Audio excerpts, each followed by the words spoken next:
Hello guys, स्वागत है आपका अपने YouTube channel reason behind tech में। तो गाइस, हमारी जेंगो की प्लेलिस्ट अभी चल रही है और हमने अभी एडमिन साइट को अच्छी तरह से देख लिया है कि एडमिन साइट कैसे क्या वर्क करती है और हमने बहुत सारे टॉपिक्स को भी कवर कर लिया है। तो गाइस, हमने अभी टोटली इतने सारे टॉपिक्स को कवर कर लिया है। तो आज हम देखने वाले हैं कि हम अपना होम पेज कैसे बनाएंगे। तो गाइस, आज का वीडियो बहुत ज़्यादा इंपॉर्टेंट होने वाला है क्योंकि आज हम देखने वाले हैं कि हमारा होम पेज कैसे वर्किंग करता है, हमारे होम पेज में क्या क्या होने वाला है। और गाइस, ये इम्पोर्टेंट इसलिए भी है क्योंकि अगर हमने एक बार होम पेज बनाना सीख लिया तो हम कितने भी पेजेस, हज़ारों पेजेस बना सकते हैं अलग अलग तरीके के।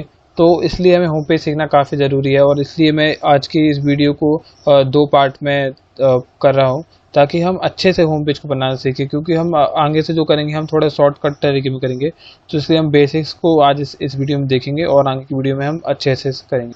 तो गाइस, उससे पहले अगर आपने हमारी पुरानी वीडियोस को नहीं देखा है, जो जेंगो का जो पूरा ट्यूटोरियल चल रहा है, आप प्ले लिस्ट में जाकर देख सकते हैं। तो इसको आप ज़रूर देखें ताकि आपको आगे का अच्छे समझ में आए। और देख लेते हैं हम अपना होम पेज कैसे बनाएंगे गाइस। तो होम पेज बनाने के लिए हमें जो ज़रूरी चीज़ें हैं वो तो एक ये है कि हमें एक यूआरएल चाहिए होगी अपने होम पेज के लिए, और एक डेटाबेस में फंक्शन चाहिए होगा। मतलब डेटाबेस में एक चीज़ होगी जो हमारे होम पेज में जो भी चीज़ें हैं वो हमारी डिटेल को स्टोर कर सके।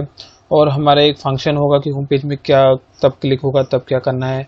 और एक टेम्पलेट होगा जो कि हमें जो होम पेज है हमारा दिखाए कि हमारा होम पेज कैसे दिख रहा है। तो ये सब चीज़ें हमें अपने होम पेज में चाहिए। और होम पेज में जो ऐसा है गाइस कि एक बार हमने बना दिया तो उसको हम बार बार चेंज नहीं करने वाले हैं क्योंकि होम पेज लगभग एक सा ही होगा हमेशा। और जो हम देखने वाले हैं, तो गाइस जो रीज़न है कि कोई भी पेज है या कोई भी यूआरएल है जब आप सर्च करते हैं तो वो कैसे वर्क करती है, इसी डायग्राम को मैं आपको पहले ही बता चुका हूँ। तो हम एक बार देख लेते हैं कि ये कैसे वर्क करता है। तो गाइस, यहाँ पर आपका कोई भी एंड यूज़र है जिसने आपकी वेबसाइट पर विजिट किया और उसने कोई यूआरएल डाली होगी, तो उससे वो विजिट किया उसने। जब वो विजिट करता है तो वो आपकी urls.py में उस यूआरएल को सर्च करता है। अगर वो उस यूआरएल मिल जाती है तब वो व्यू को सर्च करता है कि आपकी वेबसाइट में कौन कौन से व्यूज़ हैं। अगर आपको वो पार्टिकुलर व्यू मिल जाता है तो वो फिर मॉडल्स को सर्च करता है कि उस नाम का कोई मॉडल है, और फिर मॉडल है तो वो वापस से व्यूज़ में आता है। फिर वो टेम्पलेट को सर्च करता है कि उस नाम का कौन सा टेम्पलेट है। फिर उस जो भी टेम्पलेट होता है जो मिला जुला इन सब का रिजल्ट होता है तो वो आपको HTTP रिस्पॉन्स के थ्रू आपको दे देता है जो कि HTML में होता है। तो कैसे ये वर्किंग होती है किसी भी पेज को लोड करने के लिए, या कोई भी यूज़र जब आपकी वेबसाइट को देखेगा तो उसके पीछे क्या फंक्शनिंग होगी, तो ये सब उसका फंक्शनिंग होती है। और गाइज, यहाँ पर हम देख लेते हैं कि हमारी यूआरएल्स जो हम बात कर रहे हैं तो यूआरएल्स कैसी होंगी। तो यूआरएल्स में सबसे पहले हमारी कैटलॉग यूआरएल होगी जो हम देख चुके हैं कि हमारा जो होम पेज होगा वो कैटलॉग पर होगा। और उसके बाद हम चूँकि लाइब्रेरी की वेबसाइट बना रहे हैं तो हमारे पास बुक्स की होगी एक साइट, और एक पेज होगा हमारे पास ऑथर्स के लिए। तो हमारे पास सीधा है कि हम कैटलॉग है तो हमारा होम पेज खुलने वाला है, और बुक्स को अगर हम खोल रहे हैं तो उसमें एक बुक्स की डिटेल आने वाली है। ऑथर्स को हम खोलेंगे तो ऑथर्स की लिस्ट आ जाएगी। और अगर हम एक पार्टिकुलर बुक पर जाना चाहते हैं तो उस बुक पर हम क्लिक करेंगे तो उसका यूआरएल कुछ ऐसा होने वाला है, कैटलॉग बुक आईडी, जो कि हम उसमें पार्टिकुलर बुक की डिटेल होगी। ऐसे ही हम ऑथर्स के लिए करने वाले हैं। तो ये सब हमारी जो यूआरएल्स है, 5 तरीके की हम यूआरएल्स बनाने वाले हैं। तो ये सब हमारी यूआरएल्स के पीछे फंक्शनिंग है कि हम यूआरएल्स क्या क्या बनाने वाले हैं। तो गाइस, आपको जब हमें याद होगा कि जब हमने अपनी वेबसाइट का स्केलेटन बनाया था, तो जब हमने स्केलेटन बनाया था अपनी वेबसाइट का तब हमने देखा था कि यूआरएल पैटर्न्स क्या होता है, यूआरएल पैटर्न्स कैसे वर्क करता है। और हम यहाँ पर शॉर्ट तरीके में थोड़ा देख लेते हैं कि यूआरएल पैटर्न्स कैसे वर्क करता है। तो यूआरएल पैटर्न्स एक पाइथन लिस्ट होती है जिसमें बहुत सारे फंक्शंस होते हैं, जिसमें फंक्शंस के में मेन रूप से पाइथन होता है। तो पाइथन नहीं, पाथ होता है। और पाथ में यहाँ पर जो होता है सबसे पहला पैरामीटर जो हम पास करते हैं, आर्गुमेंट कह सकते हैं आप इसको, तो इसमें हम कैटलॉग को पास कर रहे हैं। कैटलॉग मतलब यहाँ पर हम पाथ को पास करते हैं बेसिकली। अगर आप चाहें तो ऐसा पास कर सकते हैं, नहीं चाहे तो आप पूरा पाथ पास कर सकते हैं यहाँ पर। अगर आप ऐसा शॉर्टकट में कर रहे हैं तो आप ऐसा मान के चलिए आप जिस urls.py में आप वर्क कर रहे हैं तो उस तक का आपका पूरा एड्रेस आ जाएगा। और यहाँ पर हम इंक्लूड कर रहे हैं catalog.urls, तो हम कैटलॉग की जितनी भी यूआरएल्स हैं कैटलॉग ऐप की, तो वो सब हमारी यूआरएल्स यहाँ पर आ जाएंगी। तो यहाँ पर एक यूआरएल पैटर्न हमने देखा था कि ये लोकल लाइब्रेरी का है। और हम जब कैटलॉग की urls.py में गए तो हमें कुछ ऐसा देखा कि पाथ, फिर उसके बाद आपको कुछ नहीं डाला है अगर आपने, तो आपका सोचिए किस बात पर जाएगा। मैंने बताया था कि तब उसके पहले जब आपकी जो भी यूआरएल होगी वहाँ तक पहुँच जाएगा। इसका मतलब आपका जो लोकल लाइब्रेरी होगा उसके अंदर जो कैटलॉग ऐप होगा वहाँ तक आपके उसके होम पेज तक उसका पहुँच जाएगा। और यहाँ पर व्यूज़ डॉट इंडेक्स को कॉल कर रहा है, मतलब यहाँ पर एक व्यूज़ में इंडेक्स नाम का फंक्शन है तो उसको हम कॉल कर रहे हैं। और नेम यहाँ पर होता है इंडेक्स। तो यहाँ पर नेम जो है यूनिकली डिफाइन होता है। आप जब भी नेम को डिफाइन करें तो एक यूनिकली नेम को डिफाइन करें, क्योंकि ये जो नेम है काफ़ी इंपॉर्टेंट होता है। जब आप बड़ी बड़ी यूआरएल्स के साथ वर्क करेंगे तो आपको ज़रूरी नहीं होगा कि आप इतनी सारी यूआरएल्स लिखें, आप सिर्फ नेम से ही उसको काम कर देंगे। तो आप ये चीज़ें हैं जो आपको ध्यान में रखनी है। तो गाइस यहाँ पर हमने एक यूआरएल डिफाइन की थी अपने इंडेक्स पेज के लिए। हमने अपने होम पेज के लिए यहाँ पर एक यूआरएल डिफाइन की थी जो कि कैटलॉग पर खुलने वाला है। तो ये इंडेक्स जो है एक फंक्शन है views.py में, उसको हम अभी बनाएंगे अभी हम। तो उसको अगर हम किसी में पेज पर लिंक करना चाहते हैं तो वो हम ऐसे लिंक करेंगे। ए जो कि आपको मालूम होगा लिंक करने के लिए यूज़ होता है HREF, और यहाँ पर कॉमास के अंदर हम सीधा ये लिखने वाले हैं इतना सा, क्योंकि आपको मालूम होगा कि इसका हम यूआरएल को लिंक करने के लिए यूज़ होते हैं जब भी हम यूआरएल को डालते हैं। तो हम यहाँ पर ब्रैकेट और यहाँ पर जो डिवाइड वाला या परसेंट वाला साइड है उसको हम लगाते हैं और उसके बाद यूआरएल लिखते हैं। उसके बाद हम सीधा नेम लिखते हैं। ये नेम देखिए गाइस, ये वाला नेम सीधा ये वाला नेम है जो कि हमने अपनी यूआरएल्स में डिफाइन किया है। तो जेंगो में ये काफ़ी ज़्यादा इंपॉर्टेंट होता है। अगर आप ऐसे नहीं करते तो आप ऐसा करेंगे जो कि बहुत हार्ड कोड होता है। अभी आपको ये सरल दिख रहा है, अगर आपकी वेबसाइट की यूआरएल है वो बहुत लंबी है तो आपको पूरी यूआरएल लिखनी पड़ेगी, उसमें कोई भी मिस्टेक नहीं होनी चाहिए, तभी आपका अच्छे से वर्क करेगा। फिर यहाँ पर हमें सीधा एक नाम लिखना पड़ता है। तो ये जो खासियत है ये हमें जेंगो देता है। और अब हम फंक्शन बेस्ड व्यूज़ बनाने वाले हैं। गाइस हमने अपना जो विजुअल स्टूडियो कोड में जेंगो 2 फोल्डर था उसको हम खोल चुके हैं, और आप यहाँ पर जल्दी से views.py को खोल लीजिए, अगर नहीं है तो बना लेंगे हम। ये देखिए हम कैटलॉग में views.py पे हम आ चुके हैं, और यहाँ पर आप देख सकते हैं कि यहाँ पर जेंगो ने अपने आप से ही फ्रॉम जेंगो डॉट शॉर्टकट से, मतलब शॉर्टकट से हमें रेंडर को इम्पोर्ट कर दिया है।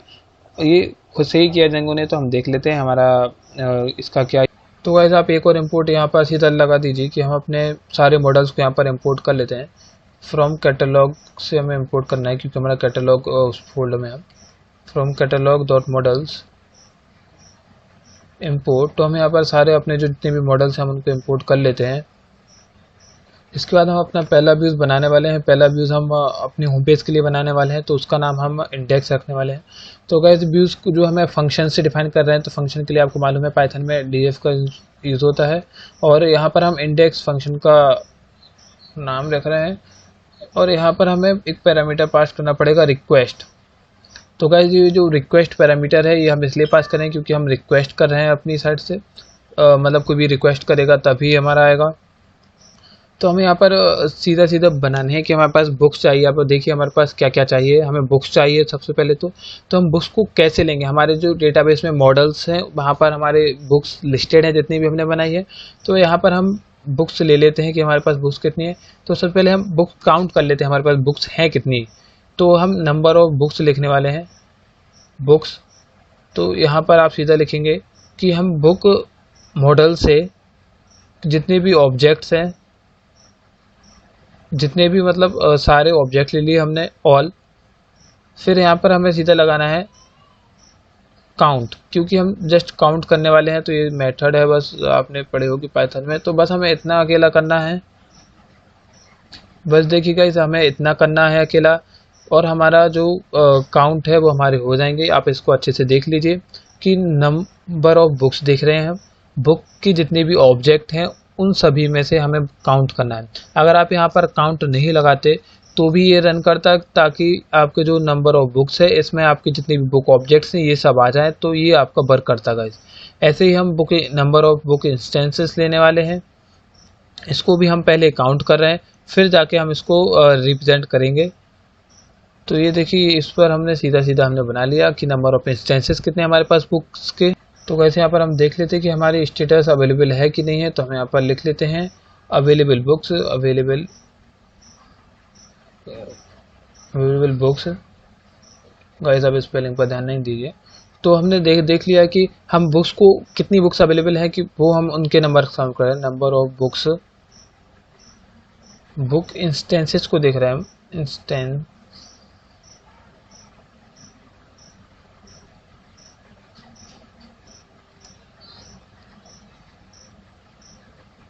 तो हम अवेलेबल बुक इंस्टेंस को देख रहे हैं कि हमारे पास कितने बुक इंस्टेंस अवेलेबल है। तो हम वही काम करने वाले हैं कि हमारा जो बुक इंस्टेंस था उसके जितने भी ऑब्जेक्ट्स बनाए हैं हमारे अभी तक, तो उसमें से गाइस हमारे पास ये ऑप्शन होता है कि हम ऑल करेंगे तो हमारे पास सारे आ जाएंगे, और भी जो बहुत सारे ऑप्शन है उनको हम देखने वाले हैं। तो इसमें जो फिल्टर ऑब्जेक्ट का हम इसका यूज़ कर रहे हैं मेथड का, तो फिल्टर से हम उसको सीधा फिल्टर कर सकते हैं कि हमें कौन कौन से चाहिए। तो आपने देखा था हमने तीन वो बनाई थी कि हमारे पास अब कौन कौन सी कैटेगरी होंगी अवेलेबिलिटी में। तो हम एग्जैक्ट सर्च कर रहे हैं कि हमारे पास कौन सा आएगा। तो यहाँ पर लिख रहे हैं एग्जैक्ट,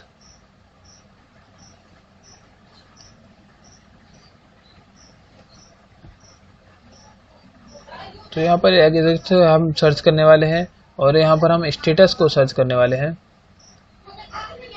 तो हम एग्जैक्ट स्टेटस को सर्च करने वाले हैं और इसमें हम ए को सर्च करने वाले हैं।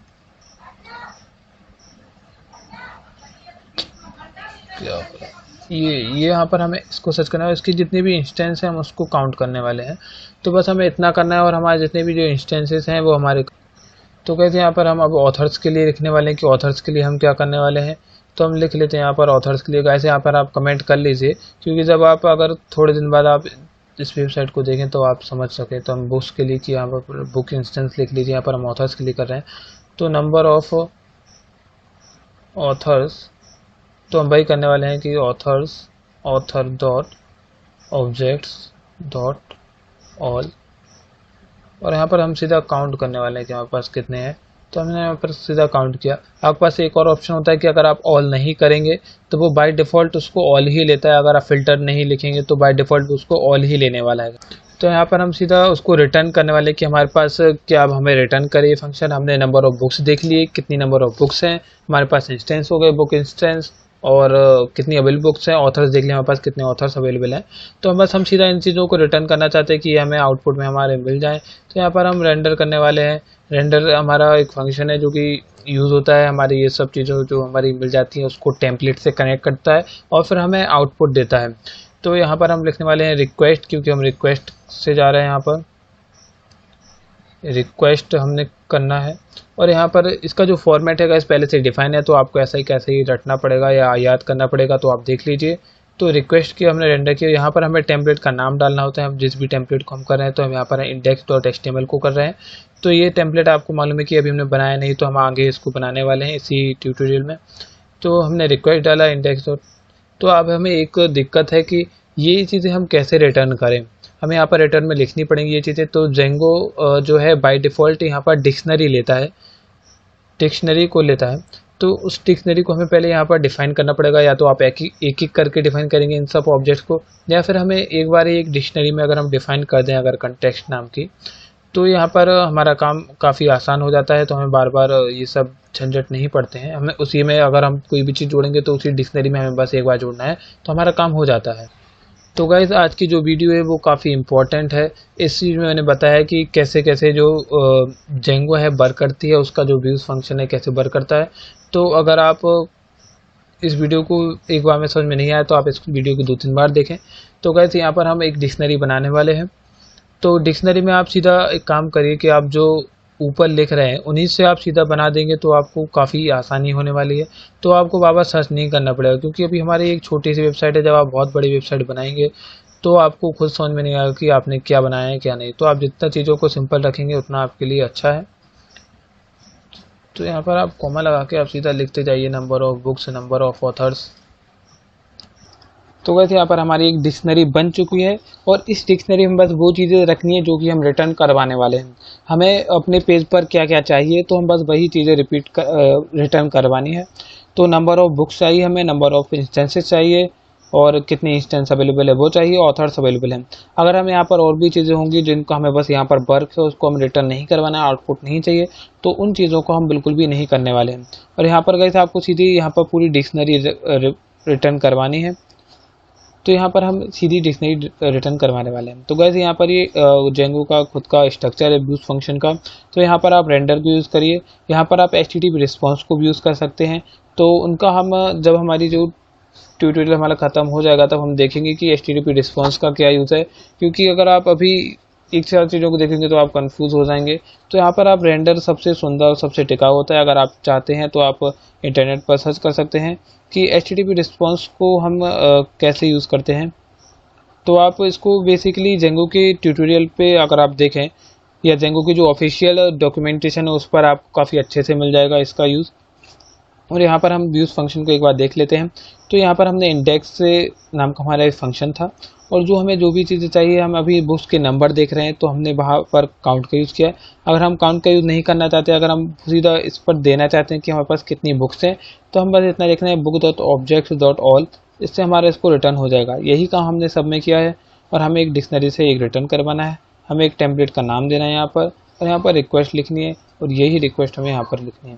तो यहाँ पर हमारा ये व्यूज़ फंक्शन का एक काम है। तो आप इसको बार बार देखिए क्योंकि यही काम हम बार बार करने वाले हैं अपने सभी पेजों पर। और यहाँ पर इन्होंने रेंडर फंक्शन का बताया कि ये एक शॉर्टकट फंक्शन है जो कि रिस्पॉन्स को रिटर्न करता है, HTTP रिस्पॉन्स को। तो आप इसको अच्छे से देख लीजिए और अगली वीडियो हम देखने वाले हैं कि टेम्पलेट हम कैसे बनाने वाले हैं अपनी वेबसाइट का और अपने होम पेज का हम टेम्पलेट कैसे बनाने वाले हैं। तो गाइज़, अगर अभी तक आपने हमारे चैनल को सब्सक्राइब नहीं किया तो आप ज़रूर करिए और ज़्यादा से ज़्यादा इस वीडियो को शेयर करें ताकि आपके जो दोस्त हैं या और भी लोग हैं जो कि वेबसाइट पर इंटरेस्ट रखते हैं वो भी वेबसाइट बनाना सीख सकें। Thank you guys for watching this video.